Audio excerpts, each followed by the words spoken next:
A star in A levels, fantasy or reality?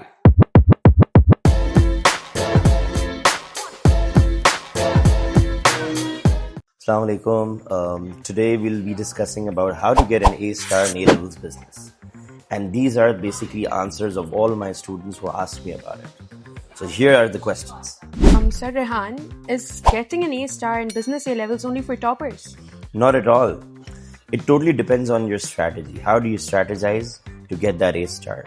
It's not about being toppers. It's about hard work and right strategy. Okay, first things first. What's the biggest mistake students make in business exams? Biggest mistakes? Thinking that definitions will get them through. It's not just about definitions in business. It's about how you take your answer along, how you prolong your answer by including the examiner's requirements of knowledge, analysis, application, evaluation. These are the core main pillars of an answer. Got it. But how do you make answers stand out from everyone else's? It's not about making your answers stand out from others. It's about filling in the requirements of the examiner. You just need to be concise and to the point. It's not about writing long answers. It's about writing what has been asked by the examiner. Sometimes the examiner is asking something and you're writing something else. Something similar to the topic has been asked and you're writing everything about the topic. That's not the way to go.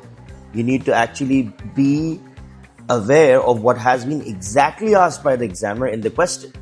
For example, if the examiner is asking you to analyze advantages, so you should stick to advantages, and obviously to analyze and then evaluate, you can give the other side as well, but stick to the advantages. Everyone talks about evaluation. What's the secret to doing it right?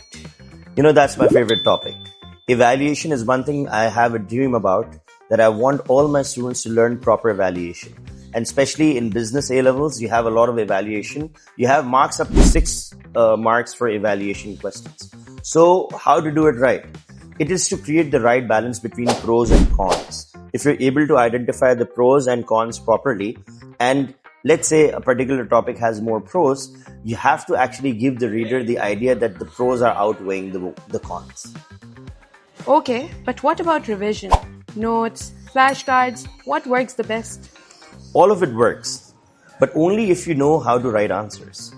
Your revision, your course knowledge is backed up by proper answer writing.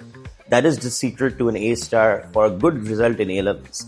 If you have good notes, revise from them, grasp the knowledge, clear your concepts, right? But until you're not writing it properly and according to the requirement of the examiner, you're going nowhere. And in the exam itself, how do you actually secure the top marks? In the exam itself, obviously it's something new. You haven't attempted that paper before, right? So if you have done similar questions many a times, that will give you a good and clear picture, right? Be confident in your exam. Trust your knowledge. Trust your revision. You can execute it if you've practiced before, right? So you have that butterflies in your stomach, but you will always go and get the grade that you want if you have the practice behind your back. So, if you had to sum it up, what's the A star formula? So, in A levels, there is only one formula. And that's what I tell my students. This is not ordinary levels, this is advanced levels, right?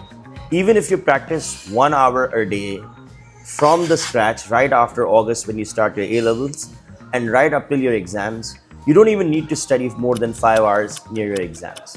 The job is already done throughout the year. So basically, it's the baby steps you're taking every day, not the cramming up at the end. That is how you do A levels. Love that. Any final words for the students watching? Yes. Follow me, remember my tips, and get an A star in business.